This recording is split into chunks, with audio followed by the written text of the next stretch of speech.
to study under a lantern.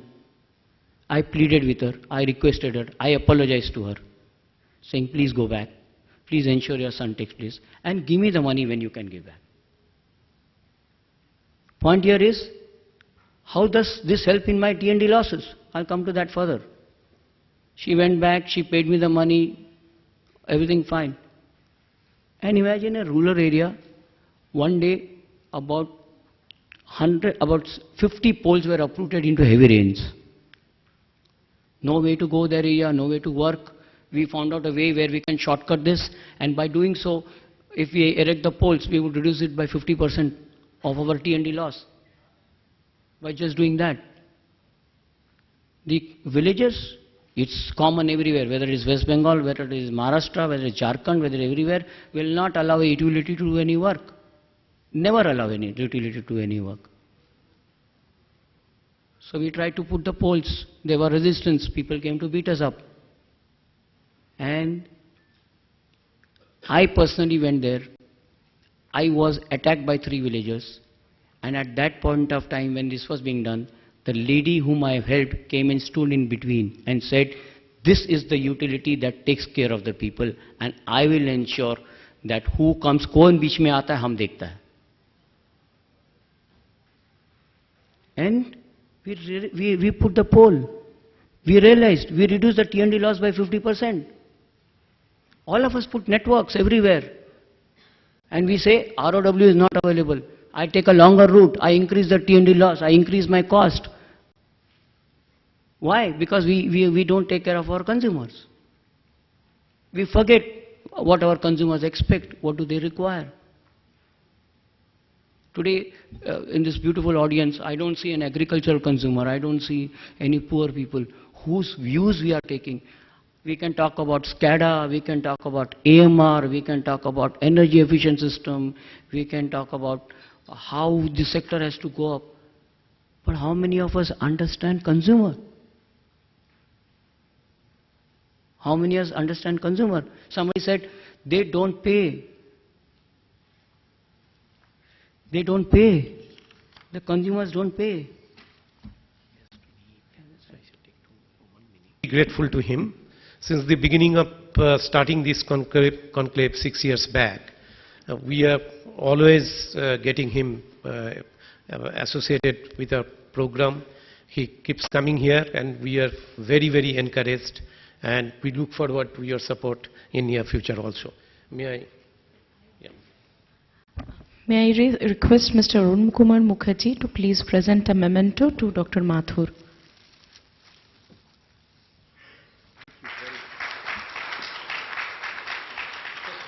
Thank you.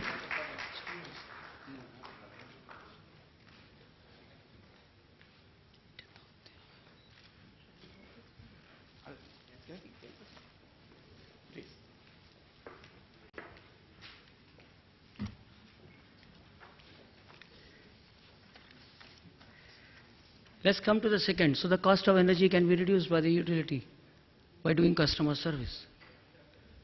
Let's now look at the reliability. Reliability in this country. People talk about illegal hooking. People talk about consumer not paying. Is that correct? Let's first understand.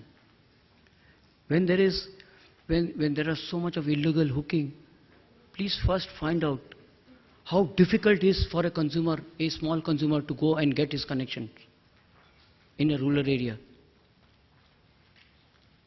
The number of times he has to get the documentation, number of things that he has to do, number of times you call him, finally gets fed up and he says, goes to a goon and says, please give me a connection, and pays him the money. We introduced a very simple scheme. We went to the doorstep of the consumer, sat there, filled the form on his behalf, and told him if he has any past dues of any other utility, he will pay in Bhiwandi. 100,000 illegal customers were regularized in a span of 6 months by making things simple for simple people. It's not difficult. This reduces your cost. This reduces your O&M cost. The better the system, the better is the O&M. And it reduces your cost.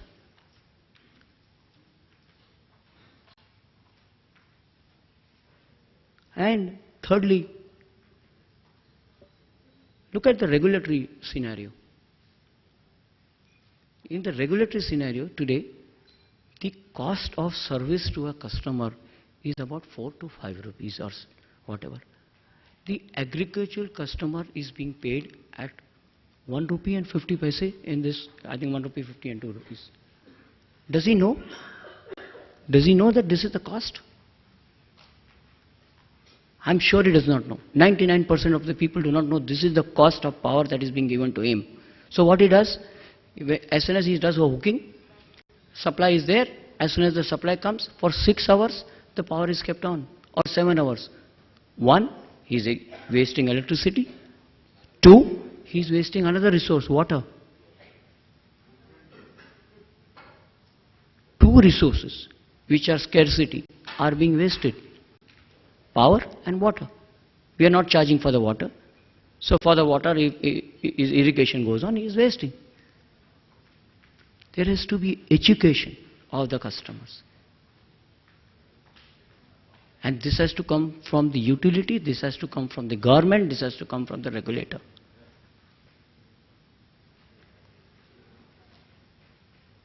We at DPSC have a loss level of 3% as compared to the national average of 26 to 28%. And I must say, we are willing to partner in such rural schemes with the government. We want to improve the system. We want to go to the consumers, help. Yes, there is no control on my coal cost that is going to go.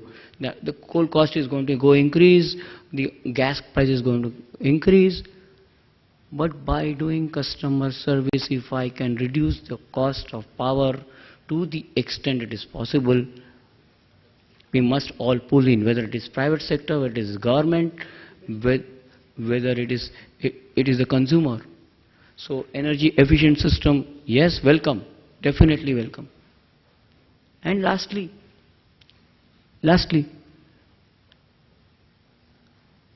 do we trust our consumers?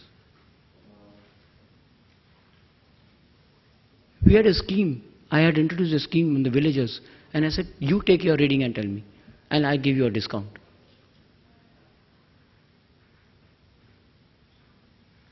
Far-flung villagers who are not able to come and pay. I'm not able to go and read if my reading cost is so high. I tell my consumers to read on my behalf. I trust him. And I do an audit after 3 months or 4 months or 6 months. It can be a period where I can trust and see whether what he's read are wrong or right. And give him an incentive for that reading. 1, he saves the time. I save the time on my reading cost. I save the time on generating the bill and going again and giving it to him, because he knows how much he is to pay. Let us understand our customers first. And if this happens, despite all constraints that we face today, we will grow. Thank you so much, ladies and gentlemen.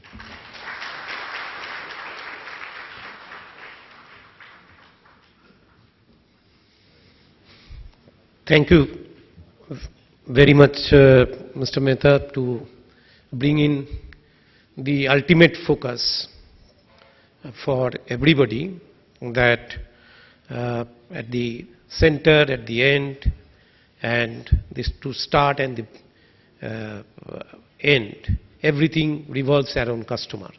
So we must focus on customer, and can we get the direction, can we develop our policy, can we develop our strategy looking at the customer need.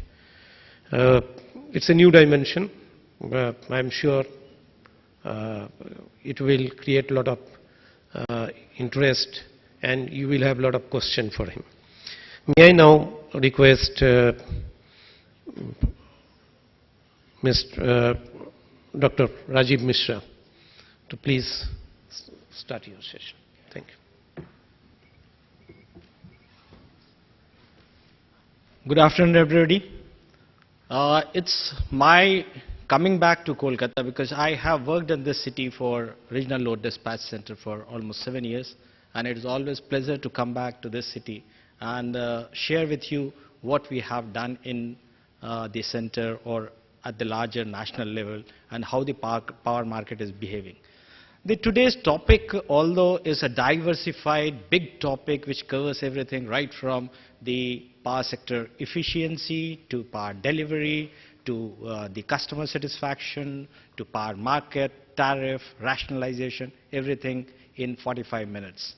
I will like to keep my deliberation very specific to power market, which is of interest because I am discussing this topic with Chamber of Commerce, where the most important thing is commercial and the pricing of power. Now, what's the power market? I'll take first 2 to 3 minutes just to deliberate what's the power market today and how we are saying that the power pricing today or the power which is available today in the market is at a very low price, whereas even if the price is available at such a low price, people are not consuming. So this is a dilemma which we need to address. But before we come to that point, let us understand what the power market is, how big it is, whether it is a market which is sustainable in itself or not. So these are some of the things which we need to see before we come to the point where we can come to a stage where we can say that this is the situation, but what's the answer of it? Let me tell you, first of all, I should congratulate the state distribution company in West Bengal, which was accorded A status out of the 39 utilities which were rated by Government of India last year. 4 of the state utilities of Gujarat were at the top, and just below that it was West Bengal state distribution utility. That means you are in a state where the distribution of power is done efficiently as far as the national level ranking is concerned. Now, how much you are participating in the power market, how good you are efficiently using the benefit of the power market is something which we need to understand. First of all, what is a power market? A place where you can sell or buy power. One thing which is not visible, but it needs to be sold as a commodity in the market. It can be on a contract, which is short-term, long-term, medium-term contract for 3 months, 1 year, or 25 years.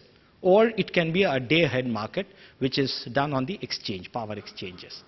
Now, how big this market is? Now we have 2 power exchanges operating in the country, which very few developed countries even have 2 power exchanges. We have more than 2,000 members on the power exchanges, and 10% of the power which is being generated in the country is being sold through either traders or through power exchange. That means 10% of the energy today, that's almost 99 billion unit, is being traded or exchanged in the power market. That means it is quite a substantial number now. Now, if the market is doing so well, in the last 10 years, it has grown from, it has seen different phases when there were some aberrations, but what Dr. Mathur was just mentioning on the eventful day of 30th July 2012, when the entire grid collapsed, what did happen was it opened the eyes of some of the system operators, because there was one component which was operating very strongly at that point of time, that is unscheduled interchange. All the utilities were trying to draw power or inject power using UI as a mechanism. And that was an aberration in Indian power market. States like Uttar Pradesh, Haryana, which are the largest consumers of power or the buyers of power, they were drawing, instead of going to the market, they were trying to draw power on UI, which at that point of time was beneficial to them. And that was an aberration which was supposed to be corrected, and it was not corrected just by system, as because there was a shock, big shock for the entire nation, and the entire power system, the good work which was done in the power sector was maligned, and in the media internationally also it was a black spot for everybody. After that, there was a regulation that you can't draw more than 3% of your requirement on UI, and that is one correction which we did for the aberration.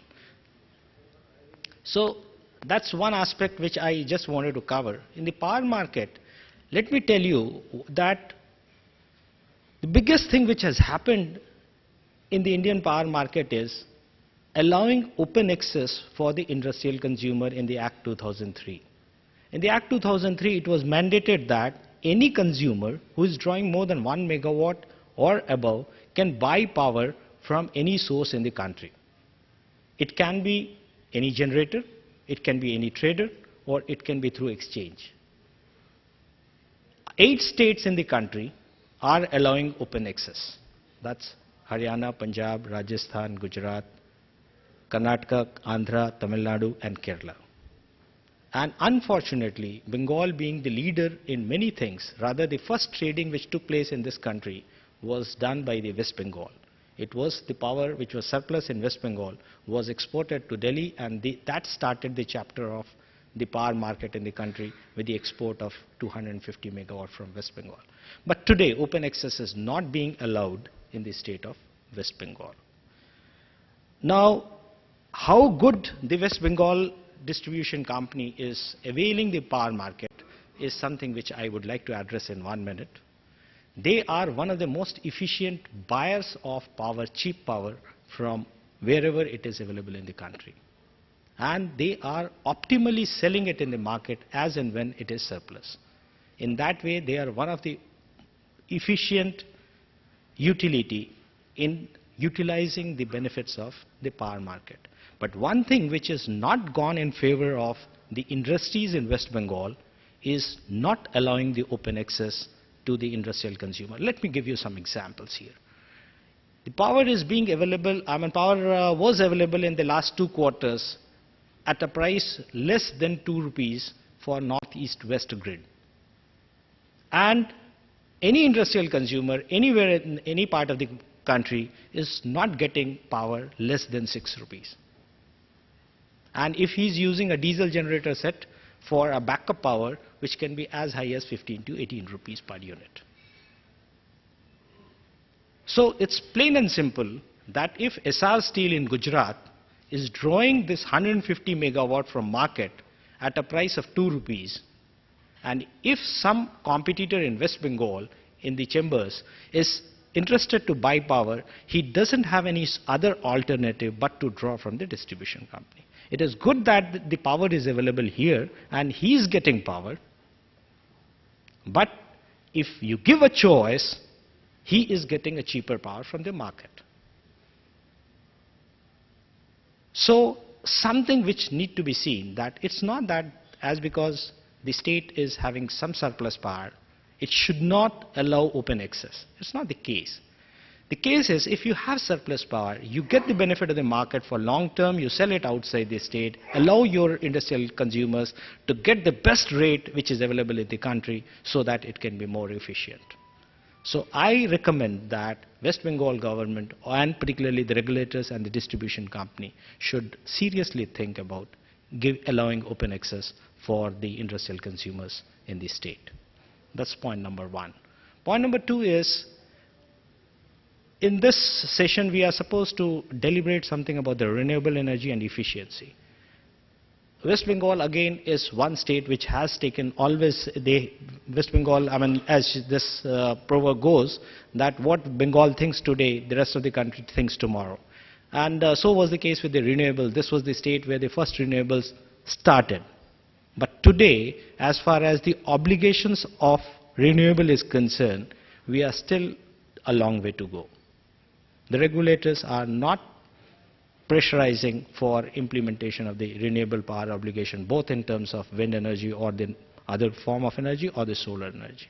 There is a requirement for the strictly adherence of the renewable power obligations to be met by the utilities in the state. The most important aspect which I would like to mention here is the market is growing. The power market has grown from 2 billion units to 99 billion units last financial year. And it will keep on growing. Now, to give a health or to give some kind of support to the market, the players have to take an active role in it, and then only it can sustain in a longer run. Thank you very much.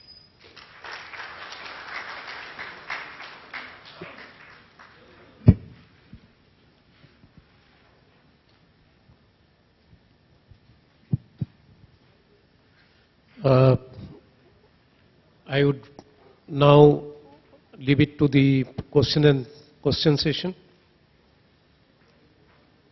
So, yes, ma'am.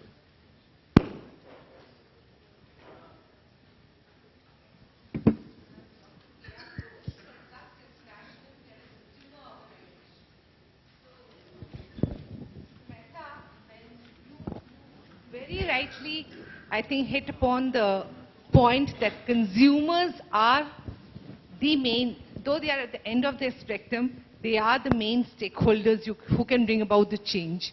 And I would like to share here that in the last couple of years, we've been working with the state utilities, both the utilities, and we found that this kind of program really generates so much of interest, so much of confidence, relation building between the utility and the consumers. But unfortunately, we have seen that we could not continue it for a longer period of time. So my request would be, why can't the utilities have a mandatory or a compulsory program, ongoing program for this communication, education of consumers, consumer-centric programs, and work with, initially when we started these projects, we had found that very few CSOs had the capacity to work in this sector.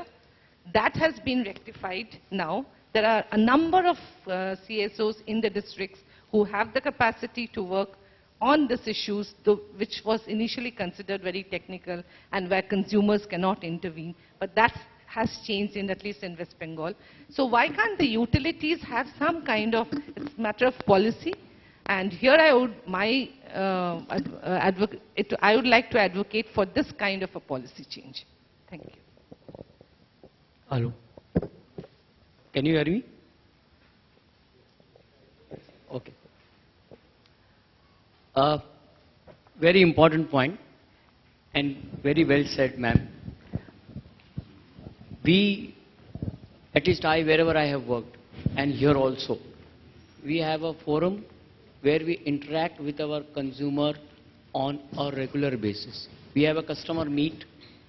Not only I have a customer meet, I have my suppliers meet. I consider my suppliers to be my partners. I consider my customers whom I interact to find out how best he can enhance his growth, how best he can conserve his energy. If he needs an audit of his energy system, I help him out in carrying out even the audit of his factory and things like that, which I have done. So we are going a step forward in providing more service to my consumers, and we are meeting the consumers on a regular basis. Does that answer your question? May I talk, Mr. Mathur? Let her finish. Does that answer your question?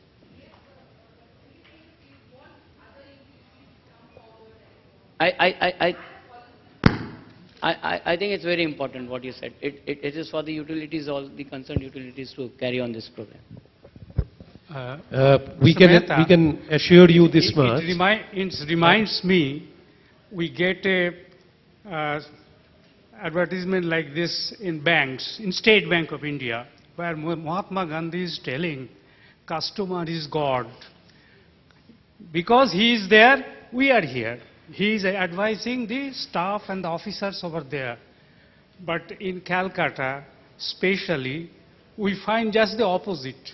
Customers are most neglected. They are also consumers. Wherever you go, they are very much, they are not at all interested in us. They are interested in their own things. So Mahatma Gandhi long said, customers are God, that is consumers are there. Because he is there, we are there. Thank you. Sir, I wanted to... Sir, I'm Mr. from CESC. My name is Dilip Shamach. With the CESC, probably you know that supplies and distributes electricity in this part of the country. Sir, you have given a very good suggestion. I'm asking Mr. Mehta that in remote areas the consumers may take the reading and inform the utility. It is very good, but how you are going to give incentive? Because the regulator will not allow to give incentive to any particular consumer through the bill or something. So how you are giving the incentive? Because if incentive can be given, it is a very attractive proposal. Let's first understand what is the cost of your reading. This is really... And I think we need to change certain things. I work for the Bhiwandi franchisee. And when I worked for the Bhiwandi franchisee, it was an unregulated business. And if you are going to save 50 rupees in reading, and if you give a consumer 25 rupees in that, I do not see any reason why a regulator will not approve such a scheme. So, He will be more than willing, more than glad that you are trusting your consumer, you are reducing your cost, and you are passing on the cost to the consumer. I don't see any regulatory issue. It's only a matter of convincing your regulator. Yes. It's only a matter of convincing your regulator that you are saving 50 rupees, you are passing on 25 rupees to your customer. And this change has to be brought about.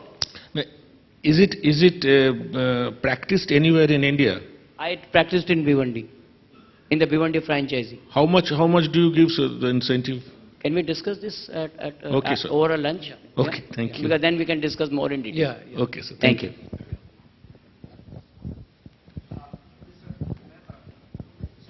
Example you have given, I mean, obviously it's an inspiring thing for individual. But when it becomes a group interest, do you think the same principle will be valid? The example you have given for an individual customer, I mean, some sort of paying the bills for the utilities, etc. Do you think that when it goes to the group interest, the same principle will be valid? It depends on the leader who is handling it. That's our belief. It entirely depends on the leader and how he runs his organization. And to Mr. Dr. Misro, I have one query about this centralized grid, national grid, and the local grid. Yeah. I mean, that concept, whether have a centralized national plan of having, we have the national grid concept now presently. Right. But do you think that parallelly we should have, with the development of the climate change and other technologies development, we should also think about the localized grid principle in future? Yeah, actually, whenever you have a perspective plan for the national grid, you have plan for highways. In terms of, if you just think what has happened in the highways, it's a national highways, which is high capacity lines, that is 765 kV and HVDC links, which are connecting different regions. And then you have a regional grid, which is basically to cater to the regional requirement. And then you have a state level grid. So you have a hierarchical system in that, similar to what happens in a road. And then you have grid within these grids, like if there's some of the villages which cannot be electrified, you can have a microgrid within the village. And so you have a perspective plan where right from the national grid, which will be high capacity corridors, you have to come down to grassroots level where you have to cater to the renewables